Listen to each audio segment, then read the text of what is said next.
Hey, Walt here from StogieReview.com with another video cigar review. And this time around I have a cigar that I actually saw reviewed last night on a Ustream video feed. And I'll talk more about that later, but the cigar I'm smoking is my very first. I was given 2 samples at my local shop, and this is the Gurkha Evil. Now you're probably thinking to yourself, what are you doing? Mike usually does the Gurkha reviews. Mike generally does do the Gurkha reviews, but I just happen to have one, and I thought, you know what, why not finally get around to smoking it. So it's about 5:30 a.m. We're going to start looking at this cigar and get it fired up, and I've got several things that I want to mention, so this video may get a little long, but you know what, it is what it is. So, first things first, like usual, the Gurkha band's a bit big, rather large, takes up a bit of real estate. It's one of the nicer things about it is it's kind of a matte finish. It's easier to photograph than some of the more glossy bands that show a glare down the band because of the glossy material. But at the same time, the matte finish makes it kind of look a little cheap. So as far as the visuals go, it's kind of middle of the road. I'm not crazy about it, but it's not bad either. The color looks consistent. There's medium-sized veins. It's got a little bit of a lumpy texture to it. There's one dark spot up by the head, which may just be a water spot. I really can't tell. It's kind of difficult to show you on camera when there's not sunlight streaming through the windows. So, giving it a bit of a pinch. It is nice and firm. It's got a hefty feel to it, so it feels like it's packed with lots of tobacco. And we should get a decent smoke time out of it.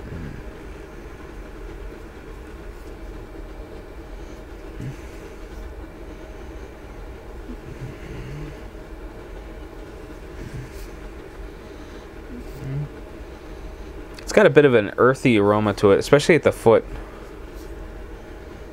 So now, as far as now that that's all out of the way, and I can talk while I light. I don't know anything about this cigar. I came into this completely blind. I don't know what the price is. I don't know what the availability is. I don't know where to buy them. I don't know how much they cost. I don't know if this is one of those micro batches or one of those limited productions that Gurkha does a lot of, and they're long gone.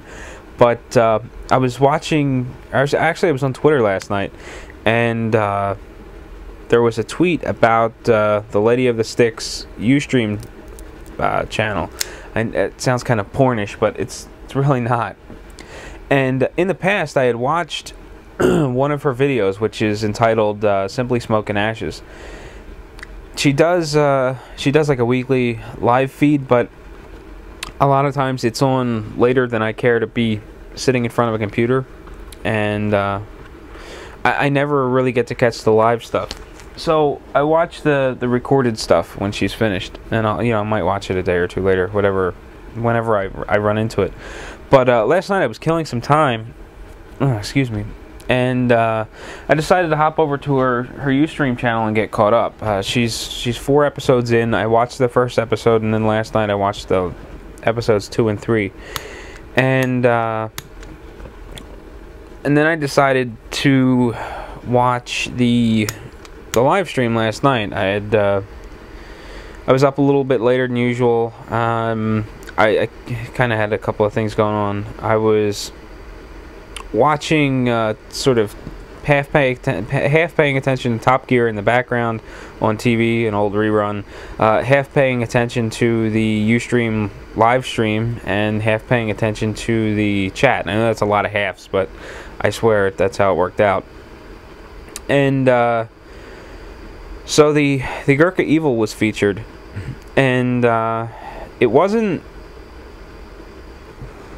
something I was really looking forward to hearing talked about. I knew I had one, but I hadn't really heard anything about him. And I was kind of half paying attention as I was doing other things, and a comment that really caught my attention was I liked them so much that I went out and bought a box, and I thought, wow, I don't hear that very often with a lot of Gurkha products. So I thought, tomorrow I'm gonna sit down, do a review, and I'm gonna go grab that cigar. So that's precisely where we're at. Now, if you're unfamiliar with Lady of the Stick on Twitter, she does, as I said, a weekly video stream on Ustream, which is available afterwards for playback if you don't catch the live feed. And she focuses heavily on, or what seems to be heavily on, the new cigar smoker. My nose is killing me; it's itching. But everything seems to be focused on the new cigar smoker. She talks about the cigar. The shows are relatively short. I think the longest one I watched was like 16 minutes. So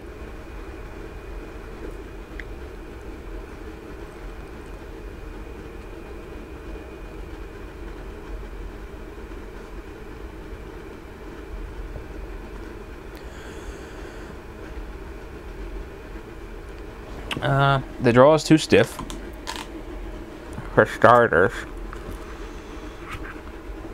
Because it's a torpedo, I think I can loosen it up a bit. It's got some punch through the sinus. It's got a really unique taste.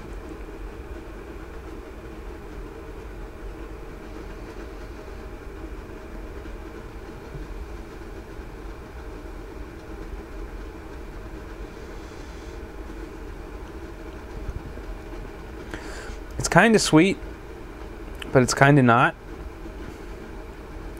May have to think about that for a little while. The draw's a little better now that I re-clipped it. I may clip it one more time because I really don't like a draw quite that stiff, and it's giving me a tingle in the back of my throat. I tend to retrohale a lot, so if a cigar is giving me those tingles early, sometimes I worry that it's going to make my throat feel kind of raw, and the smoke will be rather harsh.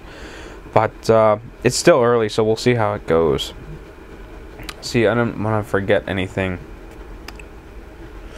Alright, so I was saying that Chris does this weekly video thing, and you can watch the recordings afterwards, but she focuses on new cigar smoker kind of stuff. She did an interesting piece on smoker sins or smoke sins, things to do when you're with a group of people that you don't do, sort of like herf etiquette kind of a thing. And there was some interesting stuff. She also talked about a variety of cutters, and it was very new cigar smoker friendly, and it was pretty interesting to boot. So check that out. I'll try to put a link in there if I remember. Definitely check her out. She does every Monday night around 9:30ish. Someone correct me if I'm wrong, but that's where we're at. That's where I got the idea to smoke the cigar, and that's who I am blaming if it sucks. So sit tight, and I will be right back. Well, I am back, and it's about 5:55, so it's still early. A little bit long after I started. I don't really remember what I started. I just remembered that I did mention the time, and plugging right along. I'm about, I don't know, 1.25 inches into the cigar. It's burning fairly well. I've got a little bit of a crack forming, which is over here. Actually, it's more in the wrapper than in the binder and into the filler. And I realize it's really difficult to see. It's the twilight hours. We have no sunlight shining into the office right now, so right in front of the camera is kind of dark. But it's burning pretty well. The burn line is a little wavy. The ash is nice and light in color. It's holding a decent shape. I've had a couple of pieces drift off, but nothing to really make much of a mess or be concerned about. I'm going to go ahead and knock the ash off. It's taking a bit more effort than I expected it to. I probably would have held on for another 1/2 inch or so. Fell into the ashtray. It's holding its shape. sometimes when you knock the ash off, they just kind of burst. And because of the way the ash looked, it had a kind of a powdery kind of a texture to it. I was really expecting it to just go to pieces when it hit the ashtray. So flavor-wise, it's pretty interesting. It's got this flavor to it that I really can't put my finger on. I mean, I'm just kind of sitting back and just thinking about it, different flavors and foods, and you know, what does this remind me of? And the only thing that I can think of is Earl Grey tea.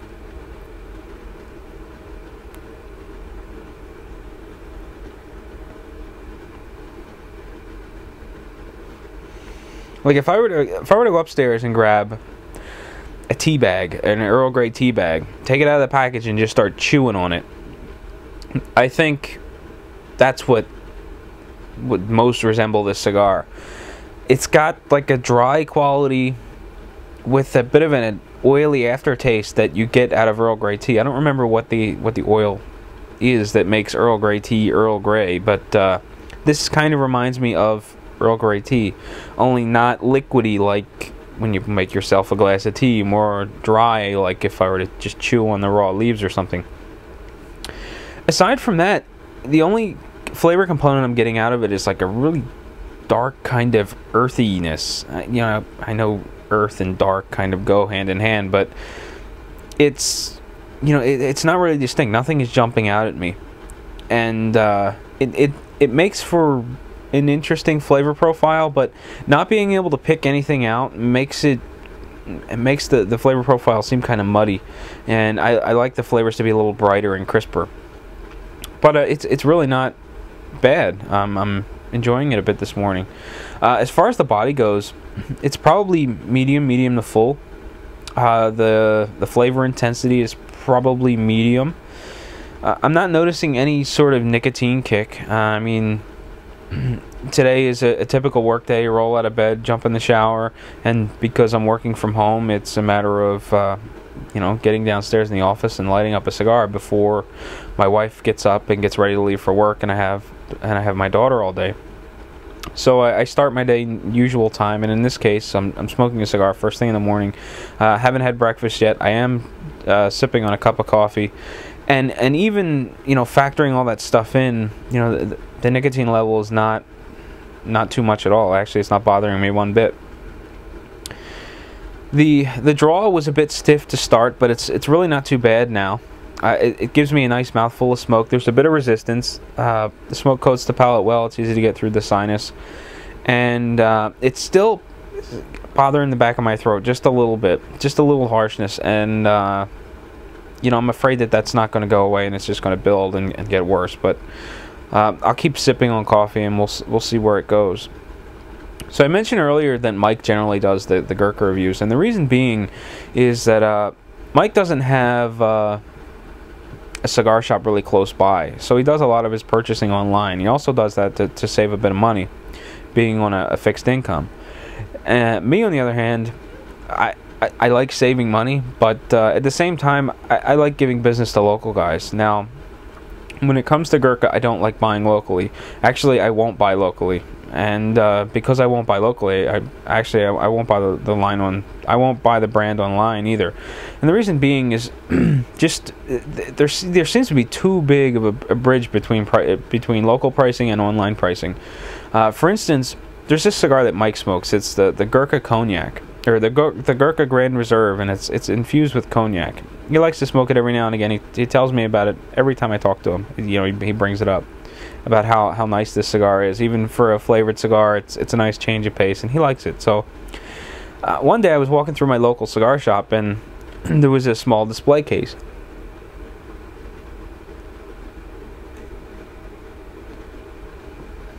The cigars were marked like $12.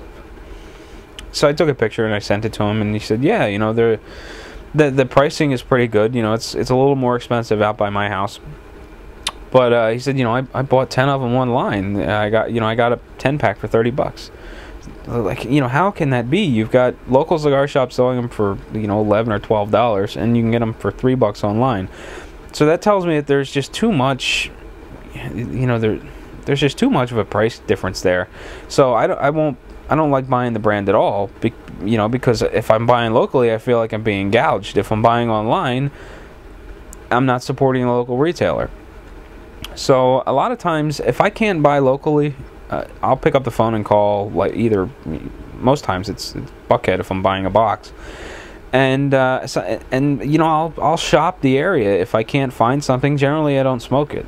And, you know, not to knock online retailers or anything, but I just, you know, I smoke a lot of things right out of the box. So if I go to the cigar shop, you know, I'm not bringing them home and letting them sit for 2 weeks. You know, I go to the cigar shop, I buy a cigar, I pull it right out of the humidor and light it up.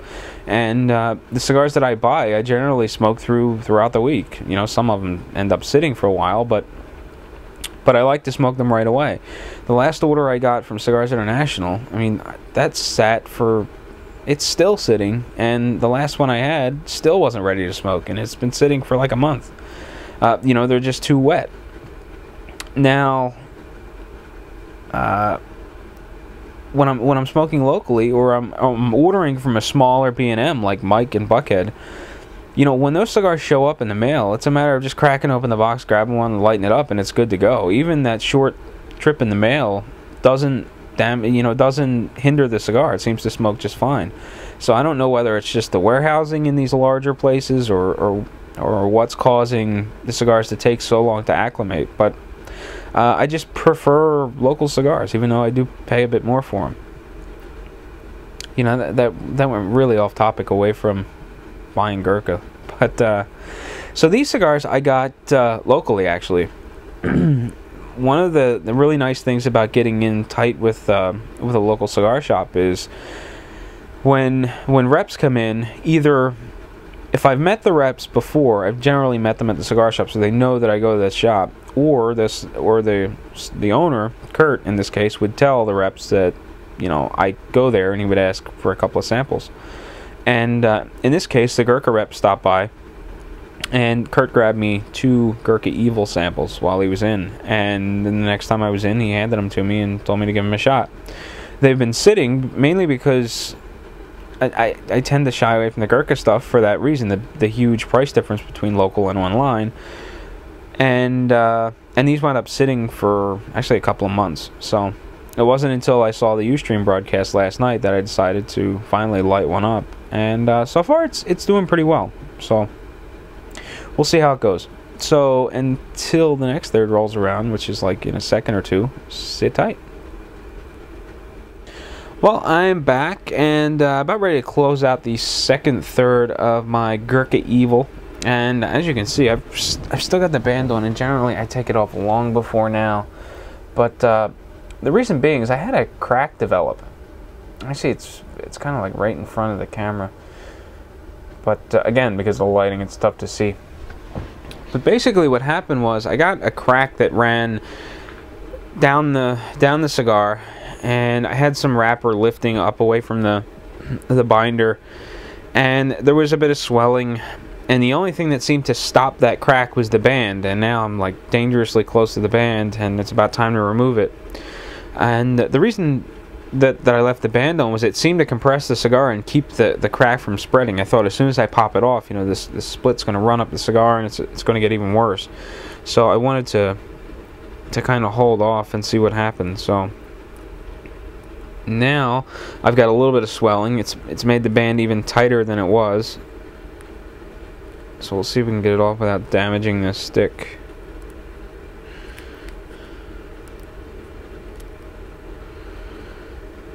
And it doesn't look like this band is going to come off without ripping it, which I hate. It's like a paper bag. It's just sort of tearing off, and very fibery kind of band.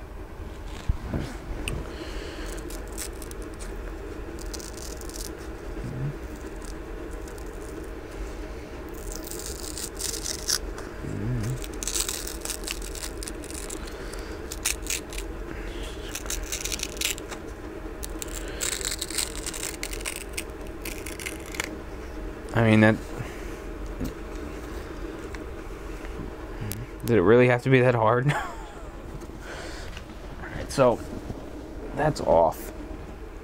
And you can see where the band was holding things together. Maybe.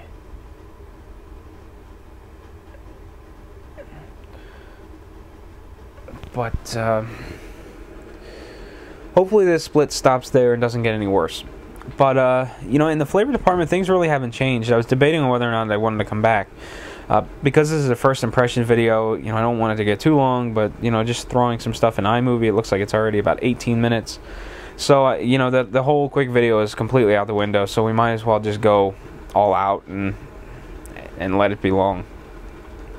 But in the flavor department, there really hasn't been much change, aside from this kind of a dirty aftertaste, which I'm not real crazy about. Obviously, you wouldn't with a dirty aftertaste, but just to clarify, I don't like it. And that's about the only change. I mean, I'm still getting that Earl Grey tea-like flavor, and it's got dark, earthy tones, and that's really it. There hasn't been, you know, much in the way of up and down and various flavors coming in and out. It's, you know, it's been very straightforward. There are times when I like a cigar like that, and there are times when I don't. This is something I would smoke more probably in the afternoon. Not that it's too heavy for 6:30 in the morning, but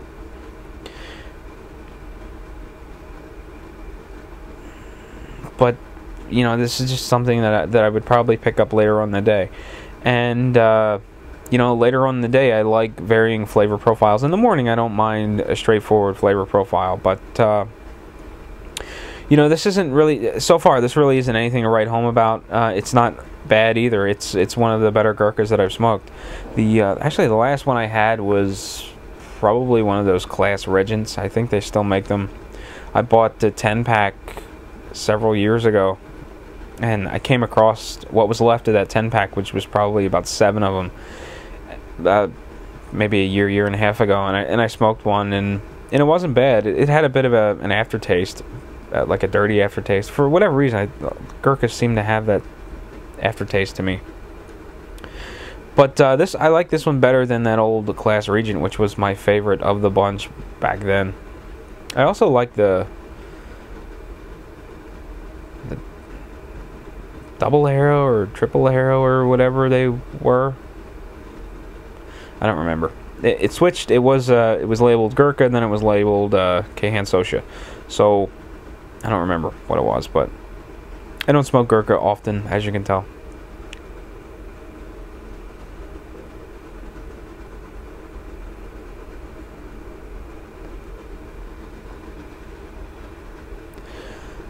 Still a little bitey in the back of the throat. The smoke volume is decent, nice dense smoke. Gets coats the palate, easy through the sinus. It's not aggressive on the sinus either. Getting a little bit of a grassy aftertaste. Well, I'm back, and it's about time to wrap up my Gurkha Evil. It's about 10 after 7, and I'm running short on time, so it's really time to wrap this up. I could probably smoke this for another 15, maybe 20 minutes, but the cigar is getting kind of harsh, and that dirty taste, that dirty aftertaste that I was getting before is picking up. The Earl Grey tea-like flavor that I was getting earlier on in the cigar has transitioned more to an earthy flavor. But even though you've got this interesting, rich, kind of dark, earthy flavor going on, it's really shrouded by the harshness, and I'm not crazy about it. It's still irritating my throat a little bit. It's bearable. Sipping on coffee, it's really not a problem, but it's just kind of a little tinge, and I get that every time I retrohale. It just a little tingle in the back of the throat. As far as the finish goes, it started off kind of dry, and it was dry for most of the cigar. About the time when I popped the band off, it started getting a little creamy, and you know, given dry or creamy, I prefer a flavor profile or a finish in a cigar that is more along the creamy side. So I prefer this finish over the earlier.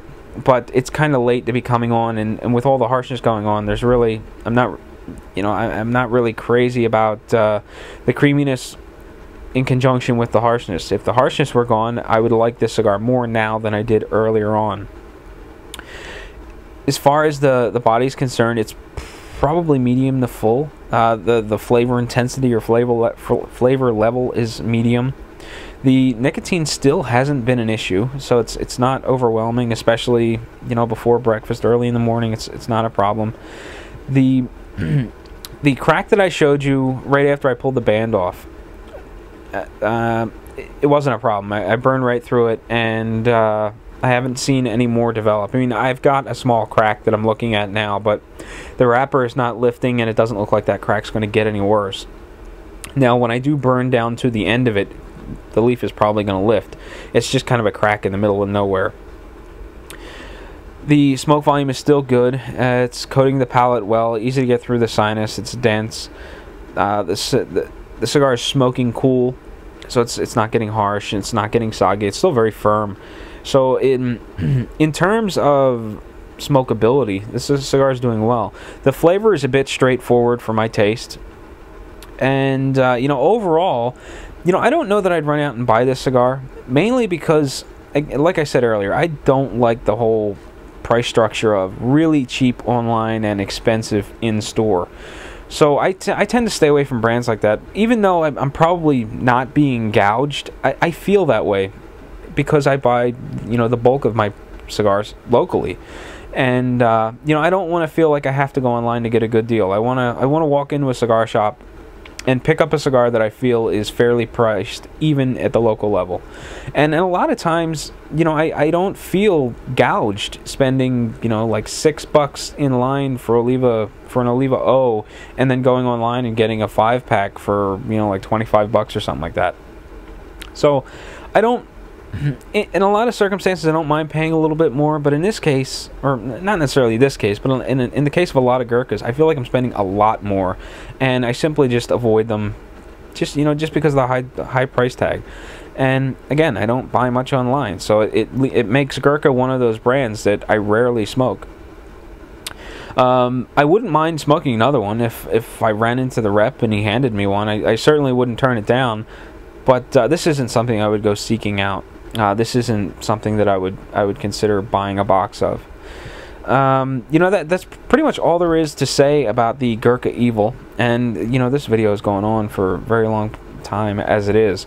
So for another take on the Gurkha Evil, check out Lady of the Sticks Ustream channel, and I'll try to remember to link to it in the write-up on Stogie Review. But that's going to close it out. So until next time, happy smoking.